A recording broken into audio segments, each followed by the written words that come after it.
আজ ভারতসহ সারা পৃথিবীতে দেখা যাবে পূর্ণগ্রাস চন্দ্রগ্রহণ। এর দিন রাত ৯টা থেকে গ্রহণ শুরু হবে, তারপর গভীর রাত পর্যন্ত এই প্রক্রিয়া চলবে। আর সবচেয়ে বড় কথা, আজ প্রায় ১ ঘন্টা ২২ মিনিট ধরে চলবে পূর্ণগ্রাস গ্রহণ। পাশাপাশি রাতের আকাশে দেখা মিলবে রেড মুন বা রক্তবর্ণ চাঁদের। তাই আজ বহু মানুষই আকাশের দিকে তাকাবেন। তবে প্রশ্ন হলো, আজ রাতের আকাশে চন্দ্রগ্রহণের দিকে খালি চোখে তাকালে কি ক্ষতি হতে পারে? চোখে একাধিক সমস্যা দেখা দিতে পারে? আর সেই উত্তরটা আজই জেনে নিন। এই প্রশ্নের উত্তরে বলি, না, চন্দ্রগ্রহণ দেখার সঙ্গে সরাসরি চোখের ক্ষতি হওয়ার কোনো আশঙ্কা নেই।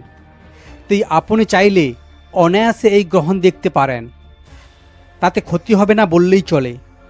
আসলে পৃথিবী যখন সূর্য এবং চন্দ্রের মধ্য দিয়ে যায় তখন হয় চন্দ্রগ্রহণ।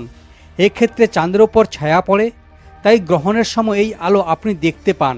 সেটা চন্দ্রপৃষ্ঠ থেকে প্রতিফলিত হওয়ার আলো, আর এই প্রতিফলিত আলো থেকে কোনো ক্ষতি হওয়ার আশঙ্কা নেই।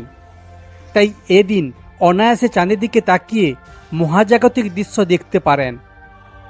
অনেকেই মনে করেন চন্দ্রগ্রহণের দিন বোধ হয় চাঁদের আলোর রোশনাই বেড়ে যায়, যদিও এ কথা গ্রহণযোগ্যতা নেই। কারণ বিজ্ঞান বলছে অন্য দিনও চাঁদে যেমন আলো থাকে, এদিনও থাকে ঠিক তাই, আর এর থেকে বেশি কিছু থাকে না। যার ফলে রাতের আকাশে চন্দ্রগ্রহণ দেখলে খুব একটা সমস্যা হওয়ার কথা নয়।